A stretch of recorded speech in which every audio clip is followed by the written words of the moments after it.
কিন্তু গুনাহগার বান্দার যে আমি আল্লাহ ছাড়া কেউ নাই রে মুসা। তো আল্লাহ তাআলা গুনাহগার বান্দার দিকে এই রহমতের দৃষ্টিটা দিয়ে দেখে যে কখন জানি আমার গুনাহগার বান্দাটা চোখের পানি ফালায় আমাকে ডাকতে থাকে। একটা হারানো বাচ্চাকে যখন তার মা খুঁজে পায়, তার মা যেমন তার হারানো বাচ্চাটাকে খুঁজে পাইলে আনন্দে আত্মহারা হয়ে যায়, আমার আল্লাহ যখন কোনো পাপী বান্দা যখন আমি আল্লাহর কাছে তওবা করে ফিরে আসে, আমার আল্লাহ যেন এর চাইতেও বেশি খুশি হয়, বলি সুবহানাল্লাহ। এজন্য মুসলমান ভাই, চোখের 2 ফোঁটা পানি ফেলে আল্লাহর কাছে বলেন, আল্লাহ তুমি আমাকে মাফ করে দাও গো আল্লাহ। বলেন না ভাই, বলেন, আয় আল্লাহ তুমি আমাকে মাফ করে দাও গো আল্লাহ। আজকে আমি এই ওয়াজের ময়দানে বসে আল্লাহ তওবা করতেছি গো আল্লাহ, তুমি আমাকে মাফ করে দাও গো আল্লাহ। আয় মালিক, জিন্দেগির সমস্ত গুনাহগুলিকে তুমি মাফ করে দাও আল্লাহ। আয় আল্লাহ, তুমি তোমার সিরাতুল মুস্তাকিমের পথে ঈমান নিয়ে তুমি আমাকে চলার তৌফিক দান করো গো আল্লাহ। কোনো বান্দা যদি নিজের নফসের চিকিৎসা করাইতে চায়, কোনো বান্দা যদি আত্মশুদ্ধি করাইতে চায়, সে যেন কোনো আহলুল্লাহ বুজুর্গের সোহবতে থাকে, সে যেন ওলামায়ে কেরামের জিয়ারত উঠায়। কারণ ওলামায়ে কেরামের সোহবত ছাড়া, ওলামায়ে কেরামের জিয়ারত ছাড়া একা একা নিজের নফসের চিকিৎসা করা সম্ভব না। একা একা গুনাহমুক্ত জিন্দিগি গড়া সম্ভব না। গুনাহমুক্ত জিন্দিগি করতে চাইলে, গুনাহমুক্ত জিন্দিগি চালাইতে চাইলে, 5 ওয়াক্ত নামাজ পড়তে চাইলে কোনো আহলুল্লাহর সোহবতে থেকে, কোনো আল্লাহ ওয়ালার বুজুর্গের থেকে, কোনো আহলুল্লাহ সোহবতে থেকে, কোনো আল্লাহ ওয়ালার বুজুর্গদের সোহবতে থেকে নিজের নফসের চিকিৎসা করাইতে হবে। কারণ আমি গুনাহ করতে করতে, আমি পাপাচারে লিপ্ত থাকতে থাকতে আমার এই পবিত্র কলবটাকে আমি নাপাক বানায় ফেলছি। আমার এই পবিত্র কলবের মধ্যে গুনাহ ঢুকতে ঢুকতে, পাপাচারে লিপ্ত থাকতে থাকতে, আমি অন্যের গীবত করতে করতে, সুদ খাইতে খাইতে, জেনা করতে করতে আমি আমার এই পবিত্র কলবটাকে নাপাক বানায় ফেলছি। এজন্য ওলামায়ে কেরামরা বলেন যে কেউ যদি তাদের নিজেদের নফসের চিকিৎসা করাইতে চায়, কেউ যদি নফসের আত্মশুদ্ধি করাইতে চায়, সে যেন কোনো আল্লাহওয়ালা বুজুর্গের সোহবতে থাকে। আর আল্লাহওয়ালা বুজুর্গদের সোহবত ছাড়া কোনোভাবেই গুনাহমুক্ত জিন্দিগি গড়া সম্ভব না। কথা বলেন ঠিক কিনা? এজন্য যতটুক সময় পাই, এই যে বয়ান হইতেছে, ওয়াজ চলতেছে, যারা মাঠে ময়দানে ঘুরতেছেন, যারা এই ওয়াজের প্যান্ডেল ছাড়া ফিতনা ফাসাদের মধ্যে লিপ্ত আছেন, যারা এই নর্তকী নিয়ে ব্যস্ত আছেন, তাদের সবাইকে আমি বলতে চাই যে যদি আল্লাহ তাআলার খাঁটি বান্দা হইতে চান, যদি আল্লাহ তাআলার পেয়ারা বান্দা হইতে চান, এখনো সময় আছে, এই জান্নাতি বাগানের মধ্যে চলে আসেন। কারণ এই জান্নাতি বাগানটা হয়তো আজকে আছে, কালকে আপনার এখানে আর থাকবে না। এজন্য যতটুক সময় হয়, 1 মিনিট হোক, 5 মিনিট হোক, ওলামায়ে কেরামের জিয়ারত উঠান, নিজের নফসের চিকিৎসা করান।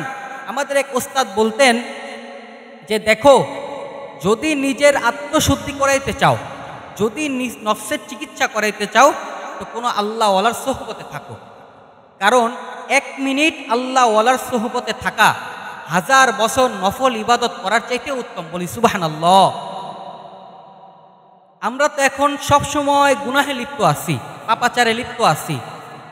পাকিস্তানের এক বড় আলেম, যার নজির প্রমাণ করা আমাদের কারো পক্ষে সম্ভব না, যার হাজারো খলিফা, হাজারো ছাত্র এই বাংলাদেশের মধ্যে আছে, যার নাম আল্লামা মুফতি পীর জুলফিকার আহমদ নকশবন্দি হাফিজাহুল্লাহ। তিনি বলেন যে এখন সমাজের মধ্যে 3 ধরনের জিন্দিগি আমাদের চোখে পড়ে। কয় ধরনের জিন্দিগি ভাই? 3 ধরনের জিন্দিগি আমাদের সামনে পড়ে। 1 নম্বর জিন্দিগি, 1 নম্বর জিন্দিগি ওই ব্যক্তির যে আল্লাহকেও মানে না, রাসূলকেও মানে না, ইসলামকেও মানে না। এটা হলো কাফেরের জিন্দিগি। কাফের আল্লাহকেও মানে না, রাসূলকেও মানে না, ইসলামকেও মানে না, এটা কাফেরের জিন্দিগি। দ্বিতীয় জিন্দিগি ওই ব্যক্তির যে কালেমা পড়ে মুসলমান হইছে, যে কালেমা পড়ে ইসলামের ছায়াতলে আসছে এবং নিজেকে মুসলমান দাবিও করতেছে, কিন্তু নফসের গোলাম। পরিপূর্ণভাবে ইসলামের ছায়াতলে সে আসতে পারে নাই, পরিপূর্ণভাবে সে ইসলাম মানতে পারে না, পরিপূর্ণভাবে সে কোরআন মানতে পারে না। পরিপূর্ণভাবে সে হাদিস মানে না, এটা হলো দ্বিতীয় নম্বর জিন্দেগি। সে ঠিকই কালেমা পড়ছে, সে নিজেকে মুসলমান দাবি করতেছে, কিন্তু নফসের গোলাম, নফসের দালাল, পরিপূর্ণভাবে ইসলাম সে মানে না। কেন মানতে পারে না? তার নফসের চিকিৎসা নাই, এই নফসের চিকিৎসা না থাকার কারণে। 3 নম্বর জিন্দেগি খুবই অল্প, খুবই সামান্য।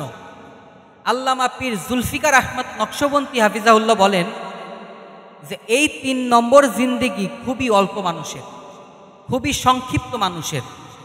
এই 3 নম্বর জিন্দেগি, এটা সামান্য মুমিন কামেলদের জিন্দেগি যেটাকে বলা হয়, যে কালেমা পড়ে মুসলমান হইছে, কিন্তু আল্লাহকেও পরিপূর্ণভাবে মানতেছে, ইসলামকেও পরিপূর্ণভাবে মানতেছে।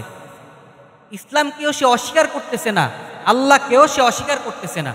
সে পরিপূর্ণভাবে ইসলামকেও মানে, আল্লাহ তাআলার কোরআনকেও সে পরিপূর্ণভাবে মানতেছে। এটা হলো মুমিন কামেলদের জিন্দেগি।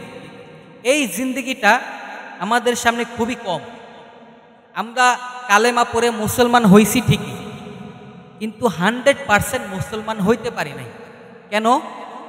নামাজ পড়ার জন্য মসজিদে ঢুকতেছি, কিন্তু মসজিদ থেকে বের হয়েই নজরের হেফাজত করতে পারতেছি না। 5 ওয়াক্ত নামাজ জামাতে আদায় করতেছি, কিন্তু জবান দিয়ে মিথ্যাও বলতেছি। 5 ওয়াক্ত নামাজ ঠিকই পড়তেছি, কোরআন তেলাওয়াত করতেছি, আমার বিবি বাচ্চা সবাই পর্দা করতেছে, কিন্তু আমি যেহেতু ব্যবসা করি ওজনে মাল কম দিতেছি, যেই জন্য আমার ইমানটা পরিপূর্ণ হইতেছে না। আমরা যত চেষ্টা করতেছি যে নিজের ইমানটা পরিপূর্ণ থাকুক, পরিপূর্ণ ইসলামের ছায়া তলে যেন চলতে পারি, কিন্তু আমার এই চেষ্টা যেন বৃথা যাইতেছে, এই নফসের চিকিৎসাটা না থাকার কারণে। এজন্য মুসলমান ভাই, আপনাদেরকে কিভাবে বললে বুঝবেন যে আল্লাহ তাআলা যখন আমরা গুনাহ করতে থাকি, আল্লাহ তাআলা তার রহমতের দৃষ্টি দিয়ে আমাদের দিকে তাকায় থাকেন আর বলতে থাকেন, ইয়া আইয়ুহাল ইনসান মা গররাকা বিরব্বিকাল কারীম। হে বান্দা, আমি আল্লাহ তাআলার চাইতে, আমি আল্লাহর কাছ থেকে কে তোরে দূরে সরায় রাখলো? তুই এমন কোন নিয়ামত পাইছিস যেই নিয়ামতটা আমি আল্লাহর কাছের থেকে, আমি আল্লাহর চাইতে তোর কাছে দামি? তুই আমাকে বল বান্দা। আমরা তো গুনাহ করতেছি, আল্লাহ তাআলা আমাদের দিকে কতটা মায়ার দৃষ্টি দিয়ে রাখছে দেখেন। যখন আমি গুনাহ করতেছি, আমি জিনা করতেছি, আমি পাপাচারে লিপ্ত আছি, আল্লাহ তাআলা কিন্তু জানালার ফুকা দিয়া, দরজার ফাঁক দিয়ে আমার নাকের মধ্যে নিঃশ্বাস পৌঁছে দিতেছে। বলেন সুবহানাল্লাহ। এই আল্লাহ তাআলার এত এত নিয়ামত ভোগ করতেছি, কিন্তু আল্লাহকে চিনলাম না। মসজিদের 6টা মাইকের হরন দিয়ে মুয়াজ্জিন আমাকে 5 বেলা ডাকতেছে, কিন্তু এই আজানের শব্দগুলো আমার কানের মধ্যে ঢুকতেছে না। কিন্তু আমার বন্ধু, কিন্তু আমার একজন গার্লফ্রেন্ড, আমার একজন প্রেমিকা, আমার একজন নর্তকী ভালোবাসার মানুষ, সে আমাকে সামান্য একটা মিসকল দেয়, এই মিসকলের আওয়াজটা আমার চোখে আসে, কিন্তু আল্লাহ তাআলা রহমতের দৃষ্টি দিয়ে আমার দিকে তাকায় আছে। আল্লাহ তাআলা মসজিদের 6টা মাইকের হরন দিয়ে মুয়াজ্জিন আমাকে ডাকতেছে, এই আজানের আওয়াজটা আমার কানের মধ্যে যায় না। বুঝাই তো যায় যে নাফরমান, আল্লাহ তাআলা তোর কানের মধ্যে মোহর মেরে দিছে। কথা বলেন ঠিক কিনা? আপনাদেরকে আর কিভাবে বুঝাইলে বুঝবেন ভাই? আমার বুঝে আসে না, আপনাদেরকে কিভাবে বুঝাইলে বুঝবেন? মুসা নবী আল্লাহ তাআলার কাছে একবার জিজ্ঞেস করল, আয় আল্লাহ, যখন তোমাকে কোনো নেককার বান্দা ডাক দেয়, যখন তোমাকে কোনো তোমার খাস বান্দা ডাক দেয়, তখন তুমি কিভাবে তাকে সাড়া দাও? তো আল্লাহ তাআলা বলেন, মুসা, যখন কোনো নেককার বান্দা আমাকে ডাক দেয়, আমি বলি লাব্বাইক। তো মুসা আলাইহিস সালাতু ওয়াস সালাম আল্লাহ তাআলাকে আবার জিজ্ঞেস করেন, আল্লাহ, যখন কোনো বদকার পাপাচারী বান্দা, পাপী বান্দা তোমাকে ডাক দেয় আল্লাহ, তখন তুমি ওই বান্দার ডাকে কিভাবে সাড়া দাও আল্লাহ? তখন আল্লাহ বলে, মুসা, যখন কোনো পাপী বান্দা আমি আল্লাহ তাআলাকে ডাক দেয়, তো আমি ওই বান্দার ডাকে সাড়া দিয়ে বলি লাব্বাইক লাব্বাইক লাব্বাইক। তখন মুসা আলাইহিস সালাতু ওয়াস সালাম আল্লাহর কাছে জিজ্ঞেস করল, আল্লাহ, নেককার বান্দা তোমাকে ডাক দিলে তুমি সাড়া দাও একবার, কিন্তু যখন পাপী বান্দা তোমাকে ডাক দেয় তখন তুমি 3 বার সাড়া কেন দাও আল্লাহ? তো আল্লাহ বলে, হে আমার মুসা, নেককার বান্দার ভরসা আছে তার নেকির উপরে, কিন্তু গুনাহগার বান্দার যে আমি আল্লাহ ছাড়া কেউ নাই রে মুসা। তো আল্লাহ তাআলা গুনাহগার বান্দার দিকে এই রহমতের দৃষ্টিটা দিয়ে দেখে যে কখন জানি আমার গুনাহগার বান্দাটা চোখের পানি ফালায় আমাকে ডাকতে থাকে। একটা হারানো বাচ্চাকে যখন তার মা খুঁজে পায়, তার মা যেমন তার হারানো বাচ্চাটাকে খুঁজে পাইলে আনন্দে আত্মহারা হয়ে যায়, আমার আল্লাহ যখন কোনো পাপী বান্দা যখন আমি আল্লাহর কাছে তওবা করে ফিরে আসে, আমার আল্লাহ যেন এর চাইতেও বেশি খুশি হয়, বলি সুবহানাল্লাহ। এজন্য মুসলমান ভাই, চোখের 2 ফোঁটা পানি ফেলে আল্লাহর কাছে বলেন, আল্লাহ তুমি আমাকে মাফ করে দাও গো আল্লাহ। বলেন না ভাই, বলেন, আয় আল্লাহ তুমি আমাকে মাফ করে দাও গো আল্লাহ। আজকে আমি এই ওয়াজের ময়দানে বসে আল্লাহ তওবা করতেছি গো আল্লাহ, তুমি আমাকে মাফ করে দাও গো আল্লাহ। আয় মালিক, জিন্দেগির সমস্ত গুনাহগুলিকে তুমি মাফ করে দাও আল্লাহ। আয় আল্লাহ, তুমি তোমার সিরাতুল মুস্তাকিমের পথে ঈমান নিয়ে তুমি আমাকে চলার তৌফিক দান করো গো আল্লাহ। এজন্য ভাই আমরা গুনাহ মুক্ত জিন্দেগি করার চেষ্টা করি, গুনাহ মুক্ত জিন্দেগি করার চেষ্টা করি। এটা আপনাদের সবার কাছে আমার অনুরোধ, সবাই মানবেন তো ইনশাআল্লাহ। আল্লাহ তাআলা আমাদেরকে গুনাহ মুক্ত জিন্দেগি করার তৌফিক দান করেন, সকলে বলি আমিন। একটা কথা মনে রাখবেন ভাই, যে ব্যক্তি গুনাহ করে তার জিন্দেগিটা কিন্তু দামি হয় না। যে ব্যক্তি গুনাহ করে তার চেহারায় কিন্তু নূর থাকে না। আপনি আয়নার দিকে তাকিয়ে আপনার চেহারার দিকে দেখেন যে কত গুনাহ করতেছেন, কত পাপাচারে লিপ্ত আছেন। ডেলি তো চেহারার মধ্যে সাবান, সুনু, ফেয়ার এন্ড লাভলি মাখতেছেন, ওই চেহারা তো সুন্দর হইতেছে না। কিন্তু একটা নামাজি বান্দার দিকে তাকায় দেখেন, তার চেহারাটার মধ্যে নূর আছে। একটা পর্দাসীন মার দিকে তাকায় দেখেন, তার চেহারাটার মধ্যে নূর আছে। একজন কোরআন পড়নেওয়ালার চেহারার দিকে তাকায় থাকেন, দেখেন তার চেহারাটার মধ্যে কত নূর আছে।